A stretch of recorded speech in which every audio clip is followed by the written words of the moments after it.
है फ्रेंड्स, तो कैसे आप सभी। मैं प्रीति आप सभी का स्वागत करती हूँ आपके अपने यूट्यूब चैनल स्टडी पॉइंट पे। तो दोस्तों, उम्मीद करती होंगी कि आप अपना और अपनी फैमिली का अच्छे से ध्यान रखते होंगे। तो दोस्तों, आज की ये वीडियो है ना, आप सभी के लिए, आप सभी स्टूडेंट के लिए बहुत ही इम्पॉर्टेंट है, क्योंकि इस वीडियो में आप सभी स्टूडेंट को आपके सवालों के जवाब दूंगी। यानी कि सभी स्टूडेंट का सबसे बड़ा सवाल कि आखिरकार पढ़ने का सबसे बेस्ट तरीका क्या होता है। जी हाँ, ये सवाल सभी के मन में होता है, सभी स्टूडेंट के मन में, कि आखिरकार मैं पढूं कैसे कि मुझे जो मैंने पढ़ा है वो टॉपिक मुझे हमेशा के लिए याद हो जाए।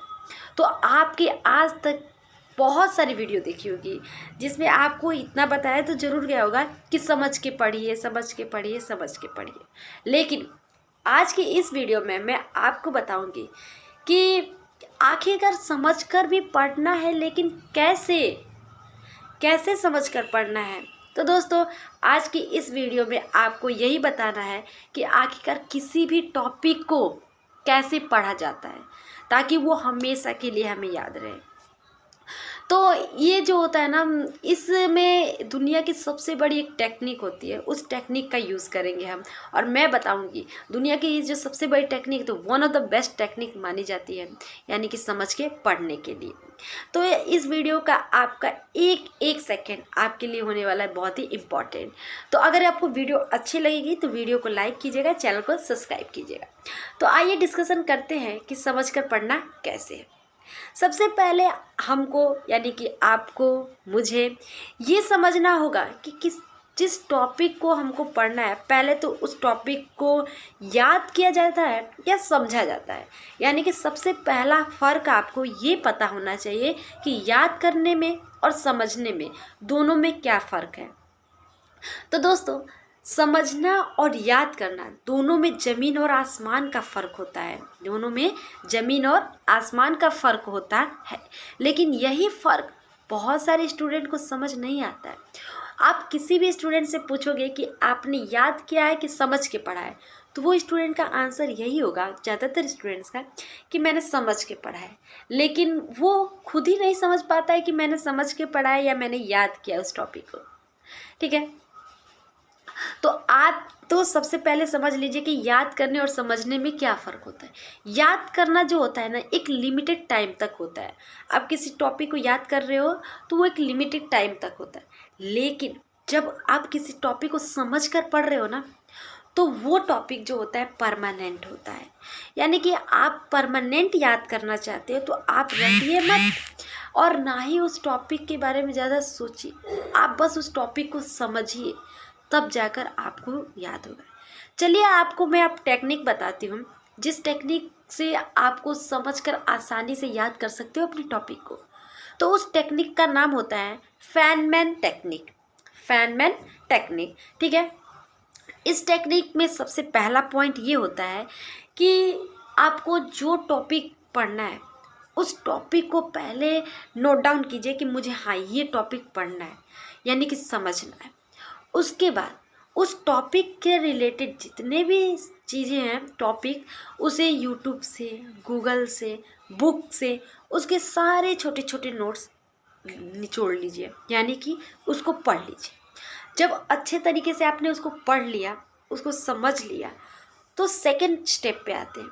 सेकंड स्टेप क्या करना है ना, उस टॉपिक को जितने भी आपने पढ़ा था, जहाँ से जो भी सोर्सेज थे, आपके टीचर से पढ़ा था, बुक से पढ़ा था, गूगल से पढ़ा था, कहीं से भी, उन सोर्सेज के माध्यम से आपने जितने भी पहले तो पढ़े हो ना, उसके जो मेन पॉइंट होता है ना, उसको क्या कीजिए ना, नोट डाउन कर लीजिए।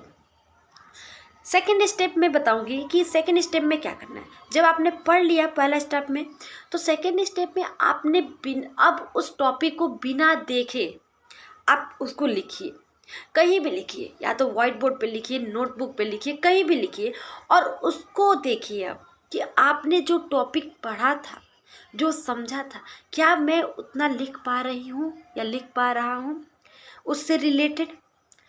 उसके बाद आपको पता चलेगा कि कहाँ कहाँ मैंने मिस किया है। फिर इसको एक बार और, उस टॉपिक को क्या कीजिए, एक बार और रिकॉल कीजिए, मतलब उसको दोबारा पढ़िए। ऐसे करते करते आप थर्ड स्टेप पे आओगे, और थर्ड स्टेप आपको बताएगा जब आप थर्ड स्टेप पे जाओगे ना तो आपको वो सारी चीज़ें एकदम क्लियर हो जाएंगी। तो उसके बाद क्या करना है, आपको खुद से अपने आप से क्वेश्चन करना है, उससे रिलेटेड, उस टॉपिक से रिलेटेड दूसरों को बताना है। अगर कोई आपके आसपास हो, आपका भाई बहन, तो उसको समझाना है क्या मेरे जो पढ़ा है वो दूसरों को समझ में आ रहा है। अगर दूसरों को समझ में आ गया, आपके द्वारा बताया, अगर दूसरों को समझ में आ गया ना, एकदम इजी वर्ड में समझाना, कोई हार्ड वर्ड यूज़ नहीं करना है, तो समझिएगा कि आपको वो टॉपिक कंफर्म हो गया, यानी कि पूरी तरह से समझ में आ गया है। अब बहुत सारे स्टूडेंट ये सोच रहे होंगे ना कि ये तो बहुत ही लेंदी प्रोसेस है, टाइम कंज्यूमिंग प्रोसेस है। तो नहीं डियर, ये प्रोसेस को आप एक बार ट्राई करके देखो। मानती हूँ कि जब पहले पहले टाइम यूज़ करोगे ना, मतलब इस प्रोसेस को यूज़ करोगे, तो पहले टॉपिक को समझने के लिए 2 से 3 दिन लग जाएगा, लेकिन धीरे धीरे वो बहुत ही ईजी हो जाएगा। पहले पहले स्टार्टिंग में आपको थोड़ी प्रॉब्लम तो होगी, लेकिन बात का भी तो सोचिए, बाद में आपको वो बहुत इजी लगेगा और उसके माध्यम से आपकी हर एक टॉपिक इजी हो जाएगी और उसको आप आसान से समझा भी सकते हो, आसानी से समझ भी गए होगे, समझा भी सकते हो। ठीक है, तो यही थी आज की एक छोटी सी वीडियो। स्टूडेंट प्लीज़ ट्राई कीजिएगा इस टेक्निक को। तो आपको ये वीडियो अच्छी लगी होगी तो वीडियो को लाइक ज़रूर कीजिएगा और चैनल को सब्सक्राइब करके ही जाइएगा। मिलते हैं अपनी नेक्स्ट वीडियो में, तब तक के लिए बाय बाय, टाटा।